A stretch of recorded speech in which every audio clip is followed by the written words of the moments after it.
So we just think we're here together. Just to do a little bit of working with our mind in a disciplined way for 30 minutes so that we can develop it to its natural state of Buddhahood for our sake, of course, and for the sake of others, for the purpose of ourselves and the purpose of others. That's our job.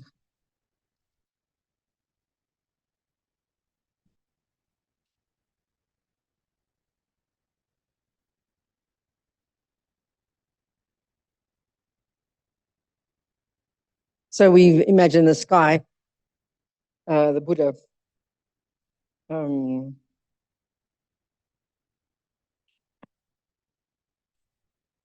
Buddha, in the aspect of a monk, which is really just the manifestation. All the Buddhas are manifestations of different qualities. So, they've got the Buddhas in the Vajrayana, manifestations of different qualities. Here we have the Buddha in the Sutrayana, manifestation of discipline, body, speech, and mind. That's what it is. It's an image representing that, showing us what we can accomplish. Discipline, body, speech, and mind. So, golden light body, aspect of a monk with saffron robes. Right hand on his lap, on his knee, pointing down in this mudra. I talk about, this one of the qualities that he represents is enthusiasm and perseverance, never giving up.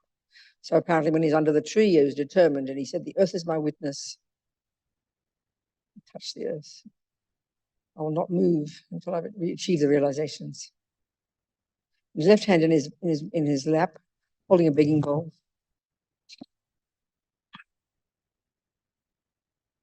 Everything's radiant light. And he's sitting on a lotus, on a throne. The throne is where you have a teacher, put the guru on a throne. Held up by 4 snow lions, or maybe it's 8, isn't it? 2 at each corner. Totally beautiful, appropriate for Buddha. In the sky, about eye level. And if you don't have a good visualization, it's okay. Just imagine. It's okay. And if we have a lama, if we have a spiritual teacher,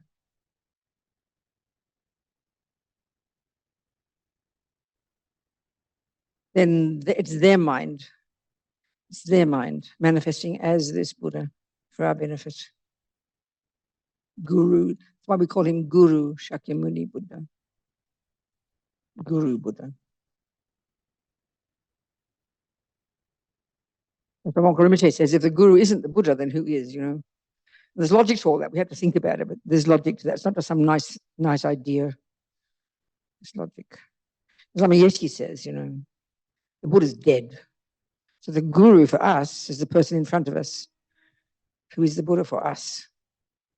He says the 4 Noble Truths become real when you hear them from the mouth of a person in front of you, who is for you the Buddha. And all the blessings come.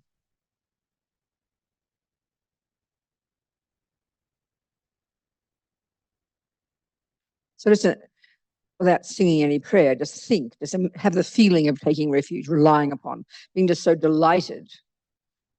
Think, be so delighted that there's somebody we can rely upon, who can give us methods to help us become our own Buddha, like a miracle. That's what refuge is. It's delight, relying upon.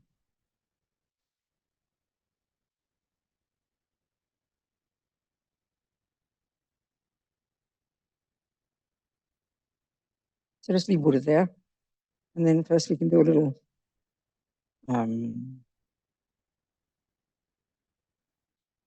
contemplation. We'll do a couple of contemplations now, different ones. And be Buddha there. First we can just, in whichever way you're familiar, you observe your mind. There's different objects of concentration. In the Mahamudra technique, like in all the meditations, there are 2 kinds. There's concentration, and then there's insight. So in the Mahamudra style, the concentration, the object, as Lama Yeshe says, it's not some external thing. It's not the breath. It's not the Buddha. It's your mind itself. So very simply, whatever methods you're familiar with, just pay attention, have a determination, got to start with a thought, intention. I will simply watch the mind. So that, I mean, the simple way of putting that is whatever arises, whatever pops up, simply pay attention. No commentary, no analysis, no labeling, no conversation. Just pay attention.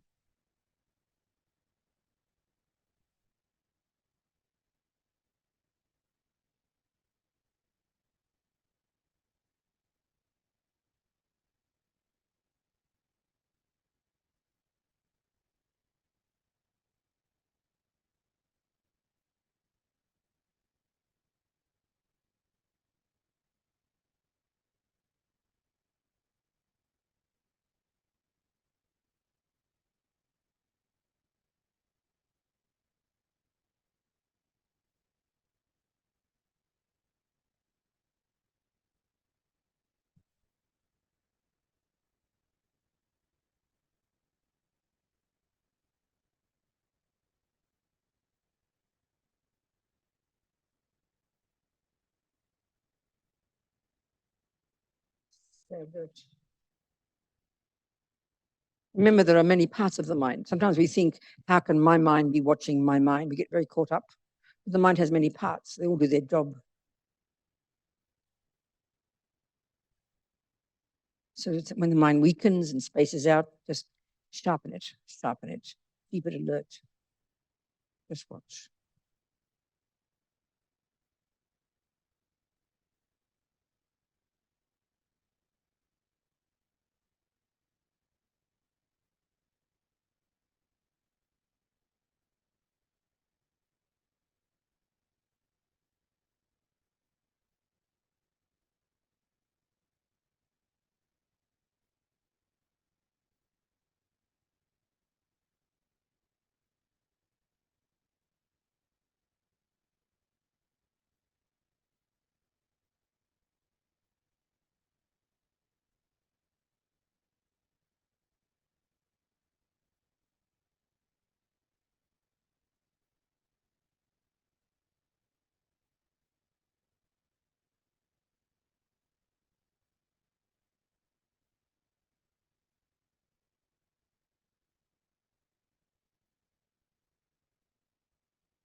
As Rami says, when you feel the mind is a bit steady, kind of the object of concentration, they call it they call it the conventional nature of your mind, which is its clarity, which means it's not physical, or the luminosity they sometimes call in the definition of mind.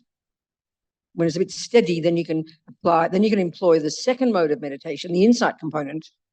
So now what you do, as Rinpoche says, as Lama says in his book, quoting Panchen Lama in his text, like a tiny fish in water, moving about, but not disturbing the water. So this subtle kind of wisdom, like out of the corner of your eye, you're continuing to watch the mind, that never varies. You continue to pay attention to the mind, that never changes. But out of the corner of your eye, this little wisdom, this little, like a tiny fish, is watching to try to catch the way the I appears to us. You continue to watch the mind. That never changes. and a little tiny part of your mind, like out of the corner of your eye, watching. So see if you can catch the way I appears to us, this independent I. Continue to pay attention to the mind.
And then, as Rama says, we can even just imagine this. When you do get it, when it suddenly arises, when you see the appearance, when you maybe catch a moment, he said, of its not of the absence of it, you hold that and you focus on that absence, just even a taste of it. So you can imagine even that, just even imagine that, catching the absence, noticing the absence of that I, and focus on that.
And I'll leave that and just let's focus now again on Buddha in front of us, Guru Buddha.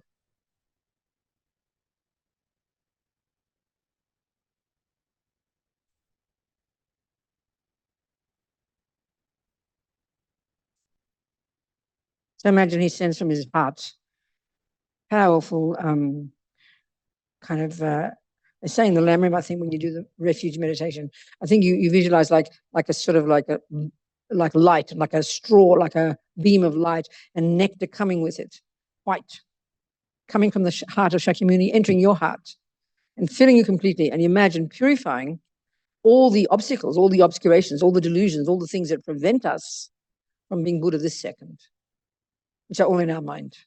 Our misconception of I, this intense attachment, get what I want, the aversion and the panic attack when it doesn't, and all the other 83,997 mistaken concepts in the mind. It's the presence of those in our mind that is the cause of why we're not Buddha this second. So imagine this nectar and light completely purifies, totally filling us.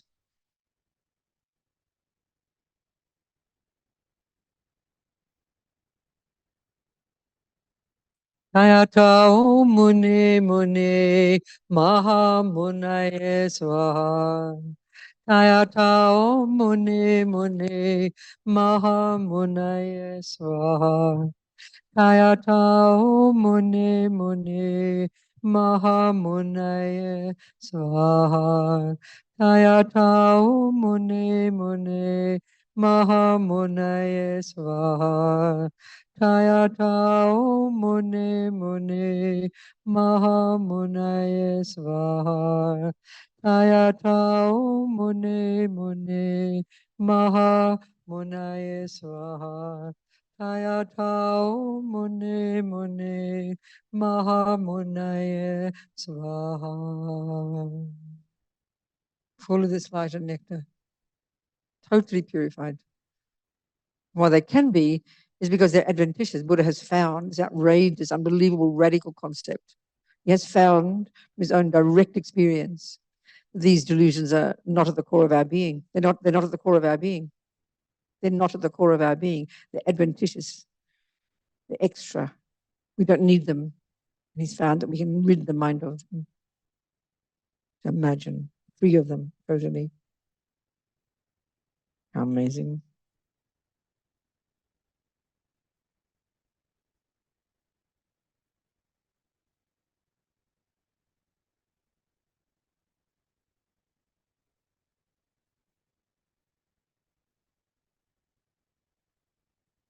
Now even visualize Guru Shakyamuni so compassionately sends radiant beam, yellow, the light, and then yellow nectar coming from his heart, entering our heart, and now filling us with what's left in the mind, totally perfected.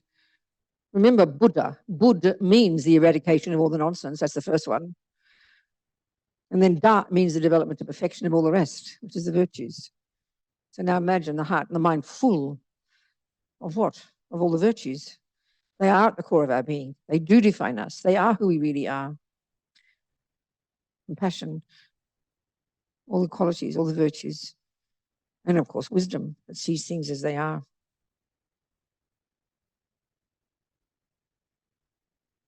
And the bonus, this is the thing, the bonus, bliss. This is the thing. We want happiness, but what we don't realize is happiness, this state of mind called feeling, pleasant feelings, that totally is there once the delusions are gone. It's our natural state to be in the nature of bliss. These words are serious. So happiness is what we get. We get rid of the delusions. Even that alone is bliss has been conceivable, not to mention developing all the virtues. So that's the bonus. That's our natural state. The virtues are our natural state, even speaking conventionally. So full of all this, imagine our own true nature. Tayatao Mune Mune Mahamunaya Swaha. Tayatao Mune Mune Mahamunaya Swaha. Tayatao Mune Mune Mahamunaya Swaha. Tayatao Mune Mune Mahamunaya Swaha. Tayatao Mune Mune Mahamunaya Swaha. Tayatao Mune Mune Mahamunaya Swaha.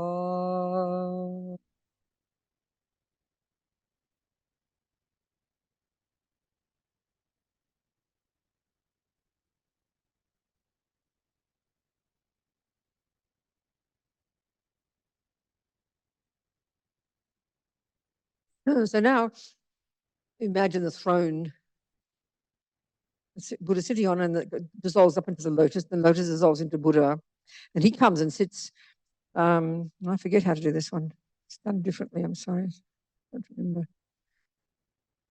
Maybe leave him there. I think a replica. I can't remember now. I'm so sorry. I think there's a replica. Leave him there. Leave him sitting there.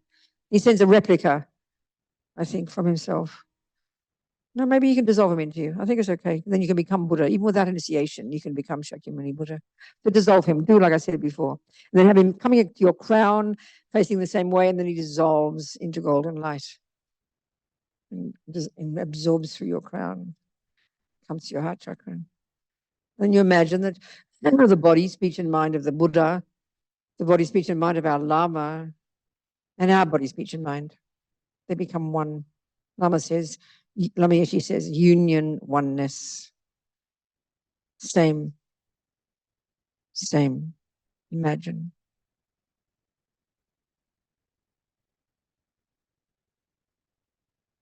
And then you imagine, somehow you just imagine that you just kind of expand to fill the universe.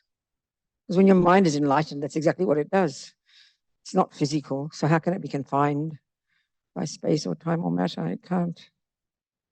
Naturally, it pervades wherever there is existence. So just imagine pervading existence, completely blissful, radiant, clear, just no thoughts. Just sit in that, abide in that, no thoughts, bliss, no thoughts.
And now just out imagine now we just manifest ourselves as we are and we think now. We finish with the 4 immeasurable thoughts. We'll say that and we'll just do a couple of other prayers.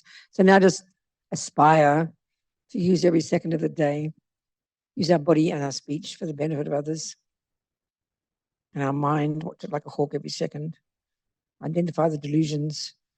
And the first step is don't believe them. They're lies. Attachment lies to us. Delusions lie to us. So don't believe them. First step, don't believe them. That's the key one. Bad enough, as Lama Zopa says, that things appear wrongly to us. But the worst thing is we believe them. So that's a miracle, just a step. To simply say they're not true and believe in our karmic appearances.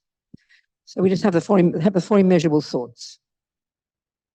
How wonderful it would be if all sentient beings could abide in equanimity, free of attachment, ignorance, and attachment, anger, and ignorance. May they abide so. And then this attitude of the Bodhisattva, I will make this happen. Please, Guru Buddha, bless me to be able to do this. How wonderful it would be if all sentient beings could be free of suffering and its causes. May they be free. I will make this happen. Please, Guru Buddha, bless me to be able to do this. How wonderful it would be if all sentient beings could have happiness and its causes. And Rinpoche says there we should add the happiness of enlightenment. May they have them. I will make this happen. Please, Guru Buddha, bless me to be able to do this. How wonderful it would be if all sentient beings were never parted from higher rebirths and liberation's excellent bliss. May they never be parted. I will make this happen. Please, Guru Buddha, bless me to be able to do this. So now, Lou, Lou, where do we get the prayers from? What's on your? Can we have please just it's you know how His Holiness has told us to recite these names of Manjushri, and our trouble is because it's 30 minutes, we just end up not doing it, you know. So I think it's really auspicious we just say a few verses every day. Why would we do that while we're here? Just even a few verses, any of the verses, just to keep this request of His Holiness alive. One moment, Venerable. Can we show it on the screen? Yes, Venerable, give me one moment. Who's talking? Who? Oh, okay. So I can stick it on the screen, darling. Good. And then stick on the screen also, we should do. Ning Rinpoche recently in San Francisco, in New York, said we must recite every day the prayer His Holiness wrote. Rinpoche's swift return. We must do that because the cause for him to come is not him. He's capable, but he only comes if we create the cause. It's dependent arising. We have to create the cause.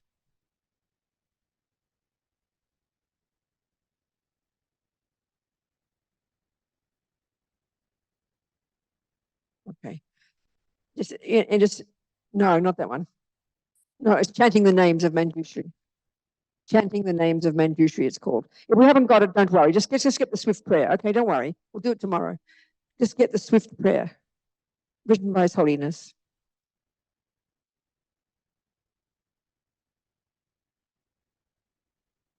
It's a prayer written by His Holiness. It won't be in that book. If we haven't got it, I'll just recite it. Has somebody got it? You've got it there. Just give it to me and I'll just recite it and we'll just have it in our mind. Sheila, it's the prayer that we have on our regular screens after dedications, the swift return prayer.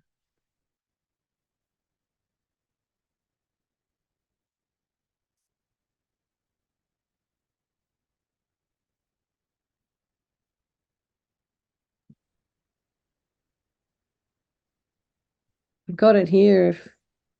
If you want me to share it? Oh, okay. There we go. This is by His Holiness the Dalai Lama. So from our hearts, even if we don't know Rinpoche, somehow I feel it's a good thing if he comes back because he's, a pretty amazing person, does good on the planet. And we need people like that. Peerless teacher and assembly of children of the victorious ones, Shravakas and Pratyoka Buddhas, victorious Lozang, father and sons, together with the lineage masters, all the objects of refuge of the infinite lands, please now bestow the virtue and goodness to accomplish this prayer here and now. Holding and spreading the Muni's precious and complete teachings through explanation and practice, you wore the armor of patience that is never discouraged. Next page. Incomparable venerable Guru, to you I make this request. While striving single-pointedly for the sake of the victorious one's teachings, the sole gateway to which all benefit and happiness emerge, and from other living beings, you suddenly departed for peace. Such a great loss. Nevertheless, through the undeceiving truth of the blessings of the ocean of the three jewels and of the great waves of Bodhicitta, of the children of the victorious ones, may the smile of a reincarnation swiftly beam in glory for fortunate disciples. Tangtub semchog rinpoche ma ke panam ke guchig ke panyam pa me pa yang gong ne gong du shog. And just think, dedication, this 30 minutes gone like a dream. But every thought, the two things in Buddhism, it seems, about the mind. One is the karmic one, kind of the qualitative thing of whatever we think and do and say kind of programs us in virtue and non-virtue. But the other one is merely the fact that everything we think and do and say and see and hear and taste and touch and smell since the beginning of this time stays in the mind. It just stays there. Nothing ever goes astray. So thinking, even if we haven't remembered these words, they've gone in. If we forget the 30 minutes, what we've done, it's gone in. We'd be amazed, be delighted by that. And use the rest of our day as well as we can. Watch our body. When you're with others, they say, watch your body and speech. When you're on your own, watch your mind. Okay, thank you, people.